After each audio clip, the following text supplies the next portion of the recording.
¿Qué hubo, Santiago? ¿Qué Hola más, hermano? Alejandro, ¿cómo va todo? Yo bien, la sufrimos, pero aquí estamos, hermano. Buenas noches. Qué pena, estamos aquí. Bueno, Mire, estoy tranquilo, fuera fuera de eso, no tengo, aquí se explotó un transformador. Estoy aquí a la luz de la vela. a las afueras del municipio del Retiro. Pero bueno, aquí estamos, hermano. Ah, bueno, excelente. Entonces, nada, hablo por la parte de la gente que se está conectando de Keep Up. Estamos con Alejandro Gaviria, exministro de Salud, trabajó en el DNP, pues muy conocido por su etapa también como rector de la Universidad de los Andes. Entonces, pues nada, Alejandro, muchísimas gracias por este espacio. Y lo primero que quiero preguntarte es cómo ha sido ese tema de meterse a la política electoral, estar todo el día en las calles, ahí vimos el video de esta semana comiendo harta empanada, pidiendo votos en eventos, bueno, en fin. Santiago, ha sido interesante. Yo creo que ha sido una experiencia enriquecedora. Es una experiencia distinta al mundo de la academia. Yo estuve en el mundo de la política, no puedo negar que lo estuve siendo ministro de Salud por 6 años.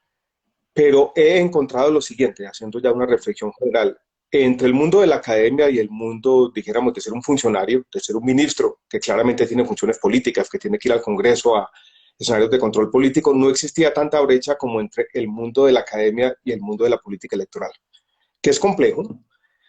Todos quienes nos acompañan esta noche de Sembrina saben que estamos viviendo una época difícil para la política, un mundo de polarización, las redes sociales están cambiando el mundo, enfrentarse a tanta hostilidad que yo no estaba acostumbrado, pues fue difícil. Uno después va desarrollando ciertos mecanismos de defensa ante todo eso. Pero yo creo que ha sido una experiencia enriquecedora. Es aprender un nuevo mundo, hay una curva de aprendizaje grande. El tema, por ejemplo, del lenguaje, de la forma de llegarle a la gente. Ahí estamos, ¿no? Santiago. Sí. Yo siento que la primera etapa de la campaña tenía como dos objetivos principales. Uno era recoger las firmas que se necesitaban para ser un candidato independiente, eso se logró, está chuleado. Y la Sí. otra era en esta elección tan extraña que tenemos en Colombia, porque es una elección donde hay como tres vueltas. Primero unas primarias, que son las consultas, después una primera vuelta y después una segunda vuelta. Pero esas primeras vueltas había que básicamente conseguirlas sobre la marcha, negociaciones Sí. políticas aquí y allá. Yo terminé pues en la coalición Centro Esperanza jugando un poquito de visitante, debo confesarlo aquí. Ahora hablamos por qué, pero eso también está chuleado. Y ahora Sí. viene esta ronda eliminatoria de vida o muerte, que es la consulta Sí. del 13 de marzo y ahí estamos, listos para dar la pelea con todo, hermano. Alejandro, precisamente iba a preguntar por eso, porque en la última, digamos, la gran encuesta que fue la del 13 de diciembre, Fajardo siempre es el que más ha marcado de esta coalición, luego va Galán con el 5% más o menos, y luego está usted con Carlos Amaya. Ahí, así ha estado como es la tendencia en todas las encuestas. ¿Usted qué siente que ha pasado? ¿Por qué no despega el tema? ¿Faltaban las firmas? O sea, ¿qué ha pasado? Es difícil saberlo. Pues hay un tema obvio, Santiago, y eso en todo caso Fajardo lleva, él lo dice todo el tiempo, 22 años haciendo política, a mí todavía el 45% de la gente no me conoce.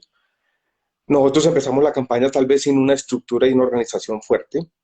Yo creo que también, y eso yo lo percibí así, y es difícil de concretar en la práctica, cuando yo entro a la coalición Centro Esperanza se genera como una idea de que yo iba a estar ahí subordinado, de que de alguna manera eso ya era un tema donde yo entraba ahí, pero estaba diluido en medio del montón. Yo creo que eso pudo haber tenido un efecto.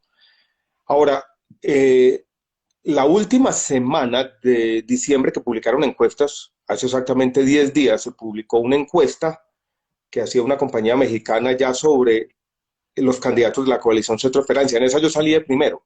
A la encuesta que yo más le creo, que es la del Centro Nacional de Consultoría, que tuvo una muestra por allá de 4.000 personas, salía algo así como Fajardo 40, Galán por los lados del 30 y yo por los lados del 20. Eso pues yo creo que podía mostrar cómo estaba la situación a comienzos de diciembre. En eso estamos, Santiago, ¿no? Este es un tema ¿Y cuál va a ser, complejo. cuál va a ser esa estrategia de aquí a marzo para despegar? Viajes como un berraco. El mundo va a ser anfibio. Entonces aquí nuestros temas de redes sociales también, las campañas hoy transcurren en estas instancias. Una estrategia de ir en la política hay que ser más eficaz y tal vez más simple con el mensaje. Es una estrategia del mensaje también. Pero yo no quiero, en todo caso, Santiago, perder mi esencia. yo entré al mundo de la política electoral, para retomar la primera pregunta que tú me hiciste, porque creo que las ideas, el conocimiento, el mundo de la academia tiene lugar aquí. Yo volverme simplemente en un candidato de dos o tres eslogan, donde de alguna manera mi esencia se pierda, tampoco quiero convertirme en eso. Tengo Ok. que seguir manteniendo ese optimismo de que las ideas y lo que yo conozco de política pública y lo que sé del país tiene un lugar en este escenario loco de la política de esta tercera década del siglo XXI, hermano. Excelente, Alejandro. Bueno, claro, por ese lado ya sobre el tema político y esto, pero para entrar ya como al tema de las propuestas, esta semana que la gente se desconecta un poco y eso de pronto se han perdido el tema, pero ha habido un debate sobre reforma pensional buenísimo en Twitter con Petro. Porque Petro, digamos, se le ha señalado de que va a utilizar las pensiones del RAIS, de los privados, para un bono pensional y la educación superior, y Alejandro les contestó que esto es básicamente volverlo gasto corriente. Estos son Ujú. palabras difíciles, la gente del común a veces, me incluyo allí, no entendemos este tema, como así que el presupuesto es fungible. Me gustaría que nos pudieras desgranar un poco más estos temas, cuál es la propuesta de Alejandro Gaviria sobre la reforma pensional. Perfecto, entonces yo voy a explicar un poco, Santiago, y me perdonarán quienes nos acompañan un poco la complejidad, pero vamos un paso atrás y volvamos al sistema de pensiones de Colombia, que es complejo, porque tiene dos sistemas que de alguna manera conviven, o son dos sistemas simultáneos. Un sistema típico de reparto, que es como funcionan las pensiones en buena parte del mundo, en el cual básicamente uno cotiza y las cotizaciones se utilizan para pagar las pensiones de la generación actual. O sea, una generación paga por las pensiones de la generación siguiente.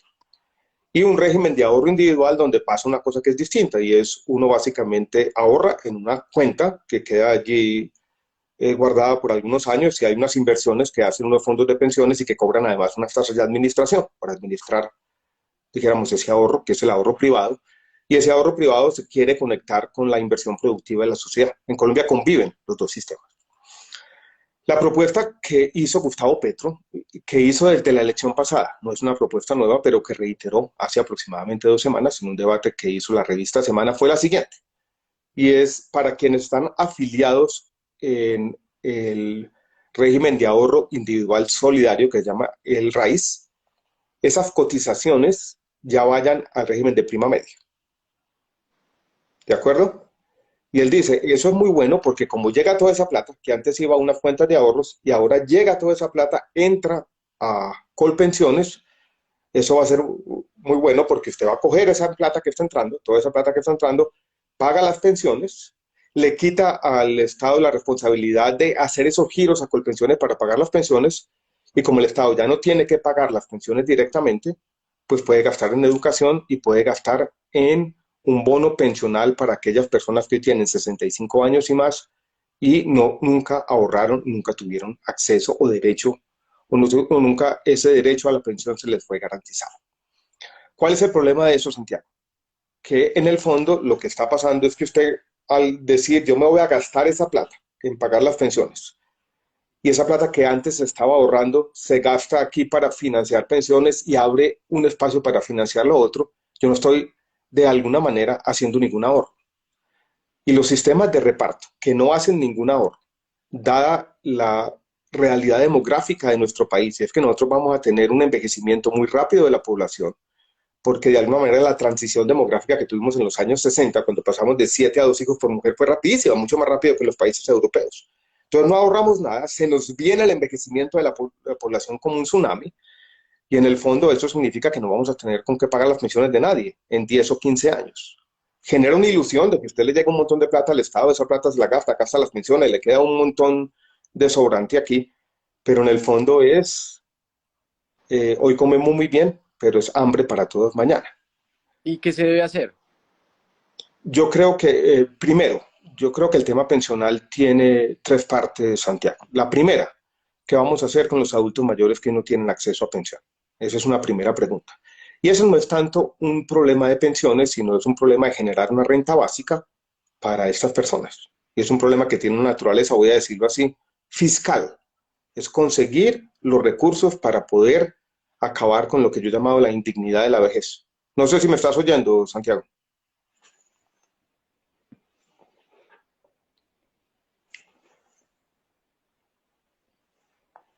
Siento que Santiago se me fue. Voy a darle aquí.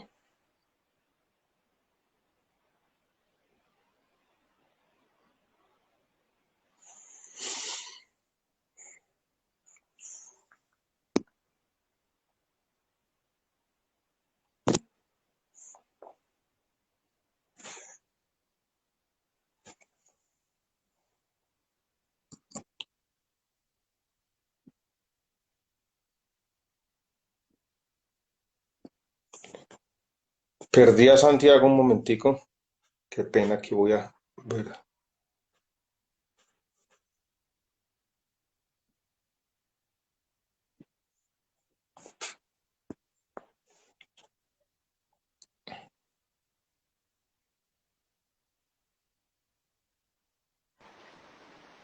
Ya Hola, esta vez fui yo, no sé qué pasó. no, Pero nada, bueno, no sé, yo vi que te estaba quedaste ahí. escuchando. Bueno, entonces yo creo que para hacer un resumen aquí, y gracias a todos por la paciencia, es la propuesta esa que ha hecho Gustavo Petro, es una propuesta que genera lo que a veces se llama una ilusión fiscal, una ilusión de que hay muchos recursos en el presente, pero en el fondo es una locura, es un suicidio para las generaciones futuras y haría que en 10 o 15 años no tengamos con qué pagar las pensiones, no solamente de una fracción de la población, sino de todo el mundo. Ahora, la pregunta que tú haces, entonces, ¿qué hay que hacer? Y eso es una pregunta difícil y yo digo que hay que dividirla en tres partes. La primera parte es qué hacemos hoy con las personas que tienen 65 más años, que nunca pudieron tener acceso a una pensión y no lo hicieron porque Colombia ha sido un país que tiene unas tasas de informalidad muy grandes. Imaginemos un trabajador informal que trabajó toda la vida, nunca tuvo acceso a ahorrar para su pensión, o aquellos que cotizaron apenas unas pocas semanas. Esa es una pregunta básicamente sobre una renta básica para las personas que tienen 65 más años y la pregunta es en el fondo, ¿cómo vamos a conseguir la plata para eso? Gustavo Petro nunca le ha dado una respuesta. En él dice, cojamos las cotizaciones de la gente. Y básicamente lo que yo propongo es, primero, fijar cuál es el monto de esa pensión. Hoy en día existe un programa que se llama Adulto Mayor, que antes pagaba 160.000 por persona, eso lo bajaron a 80.000 en medio de la pandemia por razones fiscales, y yo digo, paguemos 400.000 pesos y Sí. consigamos los recursos de dos maneras.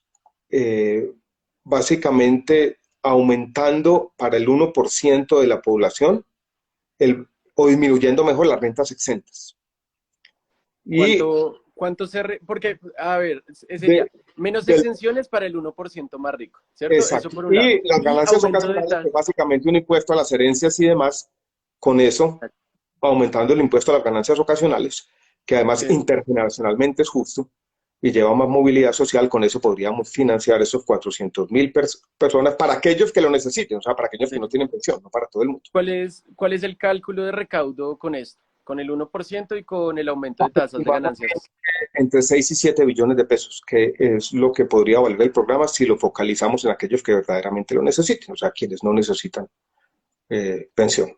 Y eso Ok. tendría que ser parte de una reforma tributaria. Estamos aburriendo aquí a Listo. la gente 21 con estos temas. No, clarísimo, clarísimo por ese lado. Y quiero preguntar, pues, sobre el tema Pero esa es económico, una ¿no? primera parte, esa es una primera parte. Sí. La segunda parte es qué hacemos con las grandes inequidades de nuestro sistema pensional de prima media. O sea, el sistema pensional que paga unas pensiones muy altas, que le cuesta al Estado 40 billones de pesos. Y yo creo que en eso estamos de acuerdo con Gustavo Petro. Yo creo que algunas de esas pensiones muy altas son derechos adquiridos. Usted no puede simplemente decir que no las va a pagar, pero puede ponerles un impuesto, Santiago. Y ese impuesto puede servir para financiar muchas de las cosas que el Estado va a tener que hacer. Entonces yo creo que ese es un tema de equidad del tema pensional.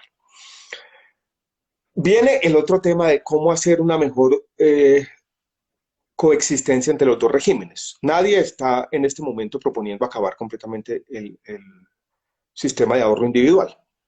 La gran diferencia está en lo que se llama un pilar, y es decir, bueno, que todo el mundo tenga que aportar sobre un salario mínimo o dos salarios mínimos o tres salarios mínimos o cuatro salarios mínimos en el régimen de prima media.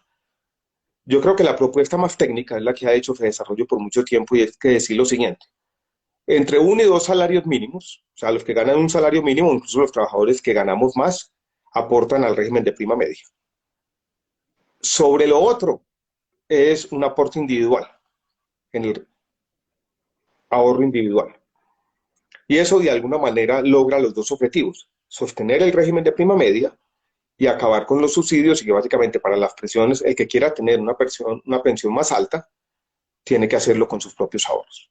Garantiza para todo el mundo una pensión de al menos un salario mínimo o quizás un poco más y hace que para que quienes quieran una pensión más alta, como es en buena parte de los países europeos, usted garantiza una pensión mínima y simplemente para quienes desean una pensión más alta, actuarialmente ahorran, eso produce un retorno y de ahí viene lo que podría ser las pensiones mayores. Ok. Nada, clarísimo. Estaba viendo los comentarios de la gente. Pero es básicamente, es decir, primero 65 más Sí. subsidio de 400.000 pesos financiado, como ya dije. Subsidio, impuesto, perdón, segundo punto, impuesto para las pensiones más altas, para que generar equidad, que de alguna manera se acabe esa parte que es tal vez la más antipática de nuestro sistema de gasto público, recursos públicos utilizados en subsidiar pensiones muy altas de los más ricos. Y tercero, un primer pilar entre 1 y 2 salarios mínimos, ahorro individual de ahí para adelante. Sí. Esa es la propuesta. Alejandro, ¿y la coalición de Centro Esperanza va a tener el capital político para aprobar una reforma? Así que siempre se ha hablado, digamos que todo el mundo sabe el deber ser, pero ¿hay capital político para aprobar eso el próximo año? No, no. La coalición de Centro Esperanza sola, no, Santiago. Yo creo que cualquiera que sea presidente de Colombia necesita hacer acuerdos políticos amplios, mucho más amplios. Si lo mismo pasa con el pacto histórico, él va a tener que tener un acuerdo político más amplio, que va a implicar, supongamos que Gustavo Petro sea presidente, de un gabinete de gente que piensa distinto a él. ¿Qué tan sostenible sea eso? Es una pregunta abierta todavía. Pero yo creo que la responsabilidad del próximo presidente de Colombia es tener gente que piensa distinto, tener un gabinete plural, buscar acuerdos políticos amplios, porque yo no creo que la coalición Centro Esperanza, con lo que hoy ocupa en el espectro político de Colombia, tenga el capital político para hacerlo. No creo que la coalición Equipo por Colombia incluso tampoco lo tenga, a pesar de que incluye buena parte de los partidos tradicionales. Ok, clarísimo por ese lado. Y Alejandro, sobre economía también, se habla mucho y todos los candidatos hablan de generar empleo, que uno de los pilares va a ser generar empleo. ¿Cómo va a generar el gobierno de Alejandro Gaviria empleo? Santiago, cuando hablamos de generar empleo, yo creo que hay que dividir el problema de nuevo como en dos partes. Primero, eso pasa por un cambio en la forma como funciona la economía. La economía colombiana tiene lo que podríamos llamar un sesgo antiempleo, porque ha venido subsidiando el capital y no el empleo. Si usted hoy en día está en un sector extractivista como el petróleo, tiene un montón de exenciones tributarias, entonces la economía ha venido creciendo de tal manera que los sectores más intensivos en capital y menos intensivos en empleo son los que más crecen. Entonces, un crecimiento económico, unos incentivos mejores para la generación de empleo es fundamental. Y eso pasa por cambiar esos elementos como el contrato social fundamental en Colombia. Segundo, Colombia, y este es un reto no solamente para el gobierno, sino para todos, y aquí es donde está Santiago y todos quienes nos acompañan, la gran encrucijada de la economía colombiana de aquí al año 2030. Y tenemos que insertarnos de mejor manera en la economía global. Yo dirigí por algunos años un centro de estudios de desarrollo sostenible, y ahí mostramos cómo, por ejemplo, en los temas de empleos verdes o de crecimiento verde, por cada un empleo que se perdía en los sectores tradicionales se podrían generar 3. Pero para eso se necesita un compromiso. Aquí está mi esposa tratando de ayudarme con la linterna. Tranquilamente. Tranquilo. Ahí se ve un poco mejor. Entonces, yo vuelvo a la pedagogía. Primero, acabar con el sesgo antiempleo, menos subsidios a la acumulación de capital, más subsidios a la generación de empleo. Subsidios en el sentido de incentivo general de la estructura económica. Segundo, un énfasis en el crecimiento verde y en los empleos verdes, que tiene que ver con una forma distinta de insertarse en la economía global. Y tercero, Santiago y todos, yo desde el comienzo planteé la necesidad de que de alguna manera el Estado haga énfasis en reducir lo que hoy se conoce como la brecha de habilidades. Esto es esta idea de que mucho de la educación superior y mucha de la educación técnica y tecnológica en el país no está asociada con la forma como opera la economía. Y que de alguna manera deberíamos hacer un programa, como es el programa de Jóvenes en Acción, pero multiplicarlo por 4 o 5, utilizar todo el ecosistema de capacitación técnica y tecnológica, dar una renta básica a los jóvenes que hoy en día no pueden estudiar porque tendrían que estar generando empleo. Y básicamente hacer un programa de capacitación de 8 meses, 12 meses, 18 meses, para que estos jóvenes puedan adquirir las habilidades necesarias para que los empresarios puedan encontrar el tipo de capital humano que están buscando. Un choque grande en ese sentido. Ok. Para pasar a otros temas, porque sé que no tenemos mucho tiempo, por ese lado está claro. Y sobre muchas temáticas que surgieron en el paro nacional, una de ellas era el empleo, pero otra muy grande era el tema de educación y educación superior puntualmente. ¿Cuál es la propuesta cuál es tu propuesta sobre el tema de educación superior y sobre los programas que están actualmente? Se puede hablar de Generación E o Matrícula Cero. ¿Qué va a pasar con todos estos programas? Y lo de matrícula cero, que fue yo creo que un logro del paro nacional y que yo creo que cualquier presidente sensato tendría que continuar, eso no resuelve el problema, Santiago lo sabemos plenamente, porque eso es un problema para quienes hoy en día están en la educación superior pública, pero hoy en día en buena parte de la educación superior pública se excluye el 80% de quienes se presentan. Yo creo que no hay alternativa distinta en aumentar los recursos a la educación superior pública, pero yo creo que esa disyuntiva que se plantea muchas veces entre lo público y lo privado no existe. Yo creo que la pública sola no puede cumplir las expectativas de la población. Entonces tendríamos que tener también programas privados.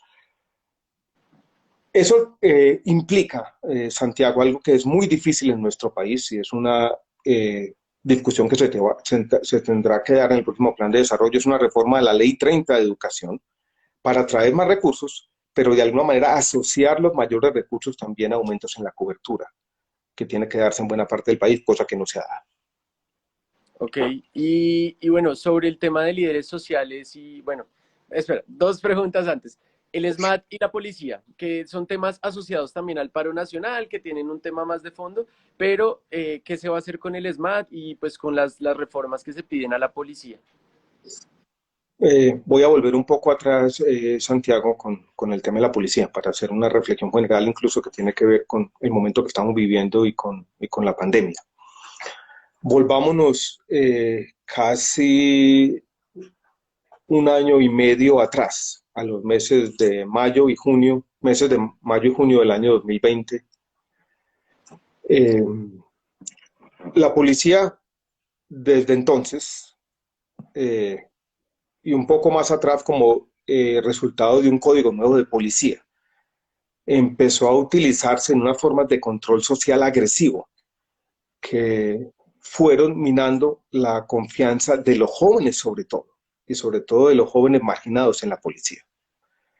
Eso se superpuso y hace poco estuve hablando con personas que yo conozco y que han estado en los temas de una nueva política antidrogas por mucho tiempo, mostrando cómo una instrucción que dio el gobierno Duque por allá desde el año 2018 y 2019, de agresivamente, de manera agresiva, decomisar las dosis mínimas, eso fue otro tema que comenzó a minar esa confianza de los jóvenes con la policía. No solo la pandemia, no solo la forma de hacer control social durante la pandemia. Una persona que se estuviera tomando una cerveza en, básicamente en la puerta de su casa, sino desde antes de la pandemia todo el tema que tiene que ver con la política antidrogas. Digo todo esto porque en cualquier reforma a la policía, lo fundamental, más que lo institucional, es un aspecto que está aquí, que está en la mente de la gente, y es la recuperación de la confianza en la policía, de la población en general, pero de los jóvenes en particular. Que ha sido un problema tradicional, estructural, podríamos llamarlo así, crónico, pero que fue exacerbado por esos dos factores. Primero, por la forma como se hizo control social durante la pandemia, y segundo, por una política antidrogas absolutamente absurda, en mi opinión, implementada desde el gobierno como una orden central, que no tenía mucho sentido y que de alguna manera iba en contravía al mismo espíritu de la jurisprudencia de la Corte Constitucional que viene de la sentencia del año 1994 de Carlos Gaviria. Ese es un elemento fundamental. Cuando se habla hoy de la reforma de la policía parece haber un facilismo y es como si todo este tema se resolviera eliminando el SMAT. Yo creo que policías antimotines tiene que haber en todas partes del mundo y más que eliminarlo, yo creo que lo que tiene que haber ahí, Santiago y todos, es volver a recuperar la confianza y que exista desde arriba una orden clara de respeto y respeto a los derechos humanos. Yo he contado una anécdota, o más que una anécdota es una reflexión personal, y es que si el presidente Duque por allá en los primeros meses del mes de mayo del paro nacional, cuando fue asesinado en la ciudad de Ibagué, un estudiante, creo que no había terminado su secundaria, Santiago Murillo, asesinado por la policía, el día siguiente, que era un domingo, hubiera viajado a Ibagué y hubiera dado un discurso diciendo aquí los derechos humanos se respetan y se respetan porque este es un gobierno decente. Yo creo que muchas de las cosas que ocurrieron en el paro nacional no habrían pasado. O sea, yo creo que el respeto y respeto a los derechos humanos por la fuerza pública, que se transmita como una cuestión de casi que de uso del poder. Quien está en el poder tiene que hacerlo y hacerlo sentir no solamente a la policía, sino a la ciudadanía. Eso habría cambiado. Entonces, yo en los temas de grandes reformas, creo que hay reformas que pasan aquí en la mente de los ciudadanos, como la confianza, que tienen que pasar con las órdenes que se dan de respeto a los derechos humanos. Y en eso cabe, yo creo que en Colombia, para tener una policía más civilista, quizás una reforma institucional que saque a la policía del Ministerio de Defensa y la ubique o en un ministerio nuevo, en el Ministerio de Justicia, pero yo creo que ese es un tema más burocrático y solo con el tiempo llevaría a los resultados deseados. Yo haría dos énfasis, en Ok, acabar con la política antidrogas absurda sí. y en transmitir un mensaje vehemente, fuerte, como toca, de respeto a los derechos humanos. Eso de sí, eso solo, solucionaría buena parte del problema. Sí. Y Alejandro, bueno, aprovecho que mencionaste el tema de política antidrogas porque muchas veces se habla desde legalizar en lugar de regular. Tú has dicho en diferentes escenarios que hay que hablar es de regulación para ponerle altos impuestos, restringir el consumo a menores y crear licencias de producción y distribución. En tu equipo han calculado más o menos cuánto sería, o sea, qué impacto tendría en la economía este tema. ¿Funcionaría para generar empleos? ¿Cuánto aportaría al PIB? Eh, hay unos cálculos que tienen que ver con la regulación del cannabis de uso adulto, que dependen, Santiago, de dos cosas. Primero, del mercado interno y local, que más que un tema económico propiamente dicho, yo creo que tendría dos efectos positivos. El primero sobre la salud pública, pero el segundo, paradójicamente, sobre la seguridad, porque le quitaría el microtráfico y le quitaría básicamente organizaciones criminales que han venido creciendo en las ciudades de Colombia ese negocio. Y yo creo que la policía ya no se tendría que dedicar a esto. Incluso el tema de la confianza que estábamos hablando podría recuperarse en buena medida por eso. Y podrían surgir formas de distribución legales, reguladas, ahí es donde viene mi obsesión, tienen que ser reguladas, esto no es que se pueda vender en cualquier parte, no se puede vender a menores, tiene que haber una comunicación de riesgo adecuada para los consumidores, tiene que decirse, por ejemplo, que hay una evidencia médica que ya dice que el uso reiterado de cannabis antes de los 20, 22 años tiene o puede ocasionar problemas cognitivos. Eh, Tiene que haber altos impuestos, tiene que haber advertencias sanitarias que comuniquen el riesgo adecuadamente, tiene que haber controles a la publicidad y el patrocinio, como ocurre con el tabaco. Si además de tener efectos sobre los mercados internos, Colombia logra convertirse en un país exportador de cannabis para los Estados Unidos y para buena parte del mundo, esto podría ser una historia agroexportadora, Santiago, mucho más importante que las flores, mucho más importante que el banano. Y algunos dicen, esto puede ser cálculos un poco alegres, más importante que el café. O sea, podría generar decenas de miles o cientos de miles de empleos. Y sobre todo, si se hace bien, podría ser una alternativa de desarrollo alternativo, sobre todo en el norte del Cauca, por ejemplo, para cultivos de uso ilícito de la cocaína. La regulación de la cocaína como mercado global exportador. es ya otra pregunta, mucho más compleja, porque no depende solamente de Colombia, sino depende del mundo. La cocaína es una sustancia mucho más peligrosa, una sustancia que una sobredosis puede ocasionar muerte y requiere una regulación distinta, quizás con monopolios estatales, y ya eso no depende solamente de Colombia, depende de acuerdos globales que en el cannabis son previsibles, que en la cocaína no tanto, por lo menos no durante la próxima década. Sí. Eso no significa que no se pueden hacer formas de regulación para ciertas formas de mercado interno como formas de desarrollo alternativo. Eh, Cultivos de coca, de hoja de coca, para usos medicinales y usos en té y cosas de eso, yo creo que también son posibilidades que no van a acabar completamente el negocio de la cocaína como mercado de exportación de Colombia, en las 200.000 y pico hectáreas y demás. Y este tema también claramente está muy asociado a los líderes sociales que se han disparado los asesinatos, siempre está asociado al tema de tierras. La coalición de Centro Esperanza habla mucho de aplicar la reforma rural integral que está en el acuerdo de paz. Me gustaría saber puntualmente una propuesta que tú harías, pues una acción, alguna política pública, lo que sea, para proteger a los líderes sociales. Yo creo que buena parte de los líderes sociales tienen que ver con esta política antidroga sin sentido, Santiago, ¿no? Pero hay un tema que me genera a mi inquietud y es el siguiente. Este Santiago va a ser el gobierno de la seguridad y yo voy a contar un poco mi experiencia recorriendo el país. Uno va a San José del Guaviare, donde estuve yo en el mes de octubre, y hay procesos de acaparamiento de tierras muy acelerados. Pero uno pregunta allí y le dicen, bueno, ¿aquí qué está ocurriendo? Y me dicen, aquí se perdió completamente el control territorial. Y son las disidencias del Frente Primero de la FARC, en cabeza de Gentil Duarte, la que hacen todo el control del territorio. Uno va a Nariño y le cuentan la misma historia. Dice, aquí hay una lucha entre el Clan del Golfo, el ELN y algunas disidencias de la FARC por el control del territorio. Tú sabes lo que está ocurriendo en la frontera con Venezuela, en Tibú, en Arauca, está ocurrido por mucho tiempo, lo que está ocurriendo en buena parte del Andén Pacífico, en el Cauca, pero sobre todo en el Chocó, lo que ha ocurrido en Urabá. Cuento todo esto, Santiago, porque da una historia inquietante que está ocurriendo en nuestro país y que parece ser un voz a voz, que comienza a escucharse aquí y allí.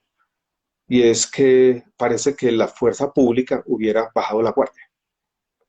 Y muchos dicen es como si fuera un tema casi que estratégico, como que el ejército no está haciendo su labor fundamental de proteger la población en general y proteger los líderes sociales en particular.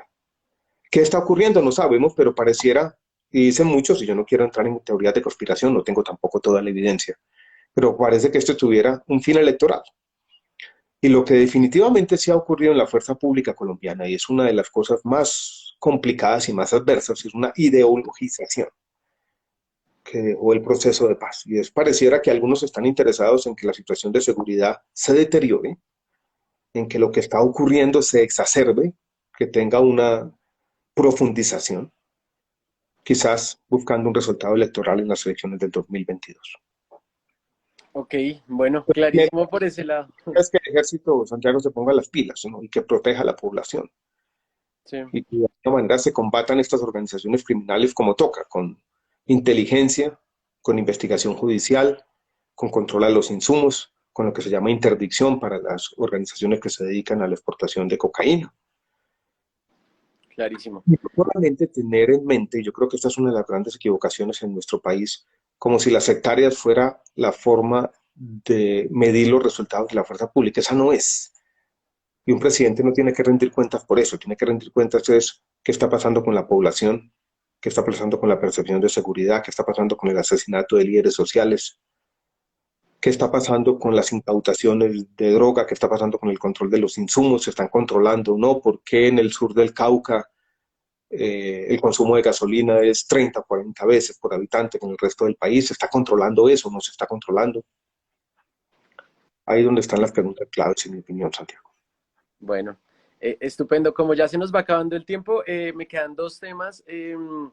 Primero, el tema salud. Es un secreto a voces que el candidato que gane va a hacer una reforma a la salud.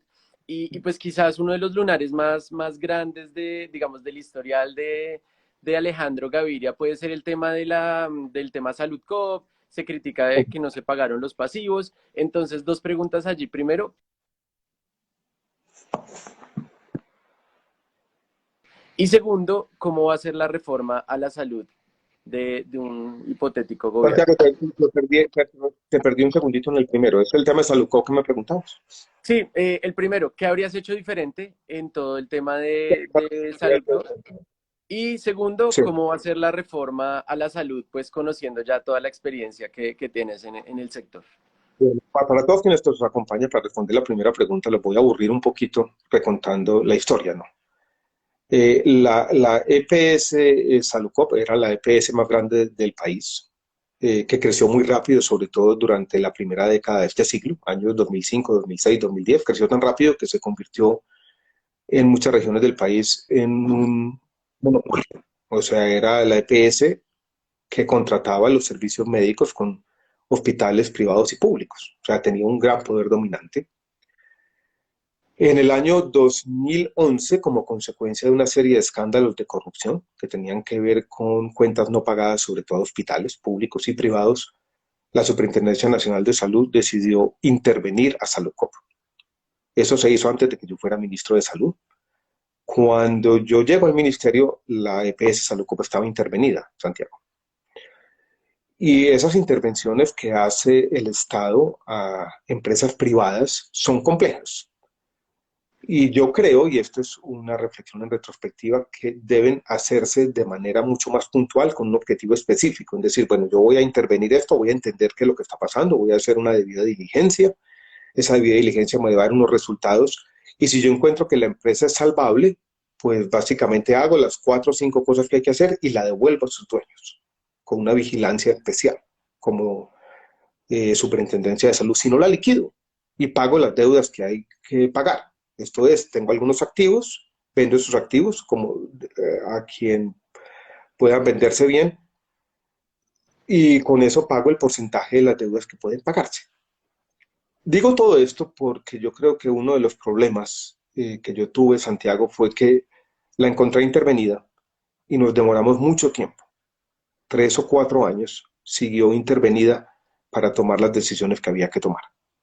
Y era liquidarla, pasarla a otro vehículo y tratar de hacer dos cosas que eran muy difíciles simultáneamente, de que pudieran seguir atendiendo a la gente, porque estamos hablando pues, de vidas humanas, y que pudiéramos pagar una parte de las deudas. Yo podría dar aquí explicaciones de por qué nos demoramos, que había muchos otros problemas, el sistema de salud básicamente estaba quebrado, a mí me tocó lidiar con una quiebra permanente del sistema de salud, estábamos haciendo la liquidación de otra EPS, que era la EPS pública Caprecon, y simultáneamente era muy difícil hacer una cosa con la otra. Eso es lo primero. Lo segundo, Santiago, es que en este proceso, dijéramos, de venta de Café Salud, que se hizo en la superintendencia con una banca de inversión, tal vez, Santiago, nosotros no tuvimos en cuenta que para que estos procesos funcionen, más que los detalles meramente técnicos o tecnocráticos, hay que construir legitimidad. Y ese proceso no tuvo mucha legitimidad con los organismos de control, con la Procuraduría en su momento, con algunas de las IPS o hospitales involucrados. Y al perder legitimidad, yo creo que eso fue blanco de ataques y empezó un proceso de empeoramiento de esas condiciones. Y como no tenía mucha legitimidad, los compradores que pudimos atraer no fueron los mejores. Entonces yo creo que la pedagogía pública, la búsqueda de legitimidad, para mí desde entonces ha sido, Santiago, como una obsesión. Uno puede planear bien algo, puede hacer todos los cálculos tecnocráticos, puede hacerse acompañar de los mejores banqueros de inversión, puede hacer todos los cálculos de Excel que quiera, pero si uno como gobernante no logra tener algo que sea percibido como legítimo, las cosas de pronto no pueden salir bien. Y yo creo Ok. que eso se trata con la conversación larga que ya estamos teniendo y muchas gracias a todos por la atención hasta esta hora.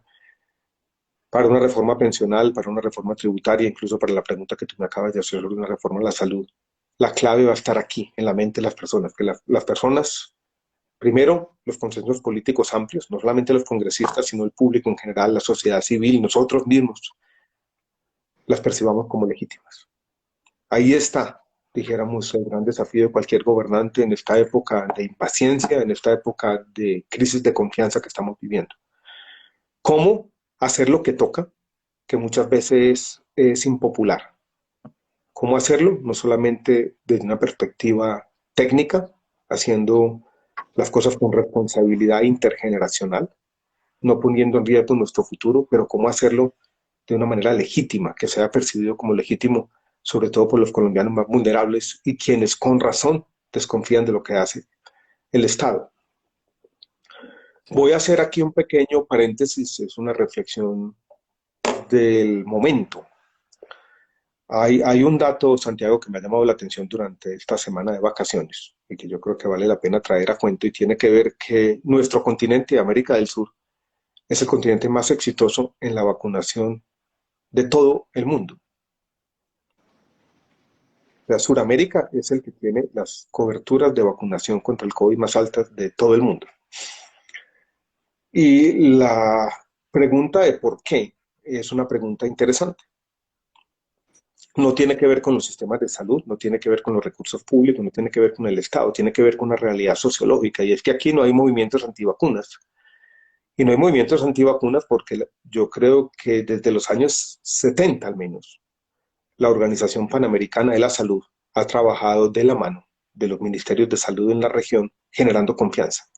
Y la población en nuestro continente y en América Latina en general ha confiado en estos problemas, los ha visto como legítimos. Y esa legitimidad percibida, teniendo sistemas de salud mucho más precarios y mucho más frágiles, ha permitido que seamos la región más exitosa del mundo en las tasas de vacunación. Entonces allí está la clave, construir legitimidad como la construimos en los programas de vacunación. Y me tocó a mí vivirlo, Santiago, como ministro de Salud. Es un gran activo social que tenemos, que la gente confía en lo que dicen los ministerios de salud, confía en lo que dicen los secretarios de salud, confía en lo que dice la ciencia, más en América Latina que en cualquier parte del mundo, entonces eso es fundamental. Si tú me dices una reforma a la salud, yo haría énfasis distinto en lo que hice. A mí me tocó ser un ministro de salud preocupado sobre todo en los problemas financieros, muchos de ellos están ahí, pero yo haría tres énfasis, Santiago. Primero, en los hospitales públicos en la periferia de Colombia, donde básicamente la realidad del sistema de salud es esa, más allá de la cobertura de aseguramiento. Haría un énfasis muy grande en un tema que hoy les preocupa sobre todo a los jóvenes, que son los temas de salud mental, que están olvidados y han sido un gran legado de la pandemia. Y haría un énfasis muy importante en el fortalecimiento de las capacidades de salud pública de las secretarías de salud. Colombia no sabe una dimensión de nuestro sistema de salud y es que se transfieren recursos a las secretarías de salud departamentales y municipales para hacer programas preventivos de salud pública, pero esa plata se desperdicia, nunca se evalúa. Eh, Esos programas casi nunca redundan en tener mejor salud pública. Son intervenciones que llamamos colectivas porque no es simplemente la atención individual y tiene que ver con esta idea de generar confianza, tiene que ver con esta idea de transmitir el riesgo, tiene que ver con esta idea de que vivamos mejor. Yo aprendí a la fuerza, Santiago, después de una enfermedad difícil y después de reflexionar sobre estos temas de una perspectiva un poco más amplia, que en el fondo la salud y el bienestar son la misma cosa y que la salud y el bienestar no es algo que uno le entrega pasivamente a la población, sino algo que se construye desde abajo, que el Estado puede jugar un papel, pero puede jugar un papel distinto, no es la atención de alta complejidad, sino es la forma de trabajar conjuntamente y co-crear con la población formas de vida distintas que redunden en una mejor salud y un mejor bienestar para todos. claro, clarísimo. Teórico, pero es fundamental, Santiago. Sí, entiendo ese lado, Alejandro. Y ya para cerrar, porque ya, ya se nos ve un poco el tiempo, sé que hay muchísimas Bueno, con propuestas más, poca tiempo muchos se nos va temas. a ir la gente, 254 ahora aquí. Eh, Además, sí, sí, sí. Para preguntar un tema final. a esta hora. Para preguntar un tema final de coyuntura y es el tema de la Procuraduría. Se crearon 1.200 cargos nuevos por Uy, este tema, qué pues locura, ¿no? que justifican en la CIDH por la sentencia de Petro, en fin. ¿Qué hay que hacer con las IAS, con la Procuraduría? Hoy Juan Manuel Galán dijo que él en su gobierno acabaría con la Procuraduría. ¿Qué hay que hacer con estas instituciones y con toda esta burocracia que le cuesta muchísimo al Estado? Primero, más allá del coste de la burocracia, Santiago, yo creo que el desafío es hacerlas independientes y que muchas de ellas no se conviertan en formas de extorsión de unos políticos contra otros, que es lo que ha venido ocurriendo en nuestro país, que eso es, ahí hay uno de los deterioros más grandes de nuestra democracia en los últimos 4 años. Segundo, yo creo que hay una pregunta abierta sobre la Procuraduría, que el país viene haciendo desde hace un tiempo. Yo recuerdo una anécdota que ocurrió en el gobierno del presidente Santos cuando se estaba tramitando el ingreso a la OCDE. Y es que fue imposible, Santiago, explicarles a los funcionarios de la OCDE qué era la Procuraduría. Nadie entendía. Y es porque no existe ningún referente en el mundo de qué es lo que hace esa institución. Yo creo que es una institución que se reinventa, que ha jugado un papel en la defensa de los derechos humanos. Yo también quiero ser respetuoso. Hay mucha gente que trabaja en la Procuraduría y uno tiene que respetar el trabajo de los otros y que se desviven y que son funcionarios públicos buenos. Pero yo creo que esto de los 1.200 cargos no tiene sentido. Y no tiene sentido acrecentar el poder de una institución que básicamente que no tiene una justificación clara dentro de nuestra arquitectura institucional. Yo creo que esta especie de dudas que hay de que esto parece tener un interés más burocrático y que en el fondo esto son cosas que se aprueban muy fácil en el Congreso porque hay una especie de conflicto de interés, es una preocupación real. Yo creo que el presidente Duque debería llamar a la señora procuradora y le debería decir, mire, esos 1.200 cargos, si ya se crearon, están congelados y no se van a llenar.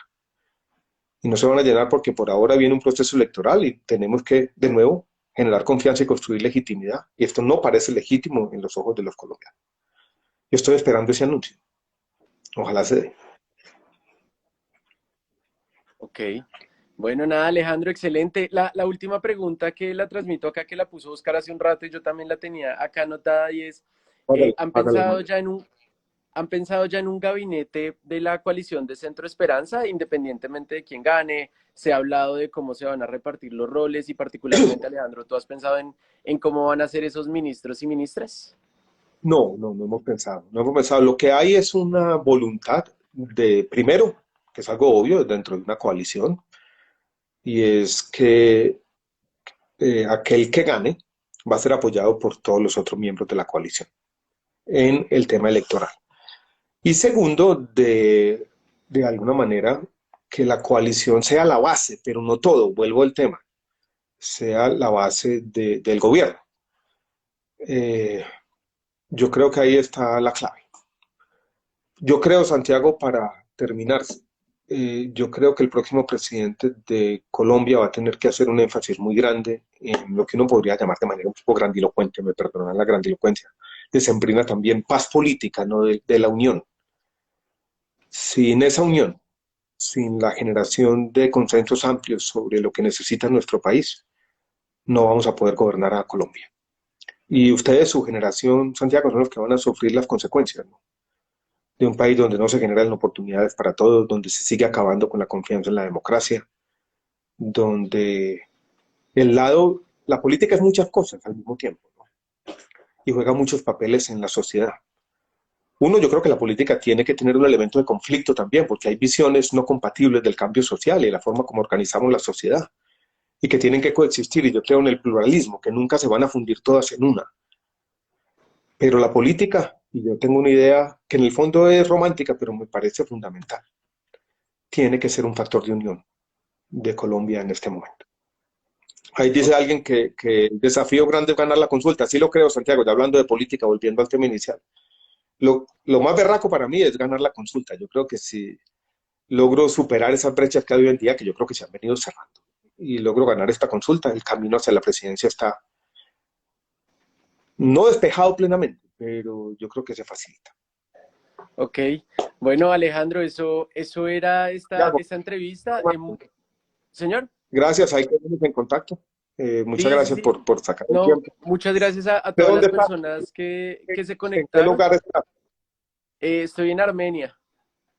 Ah, está en Armenia. Ah, bueno. Yo estoy aquí en Sí, las sí, sí. afueras de Medellín, todavía con la velita. Se explotó un transformador aquí, estoy Sí, aquí en eso. la...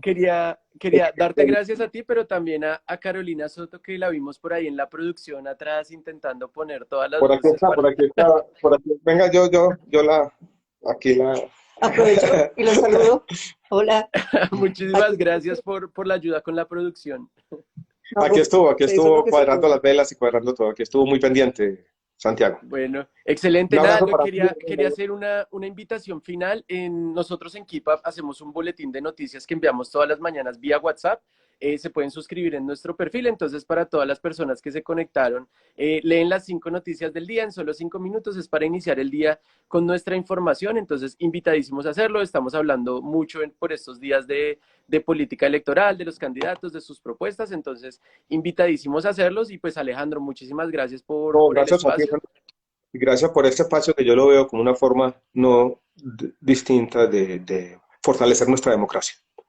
Bueno, Fortalecer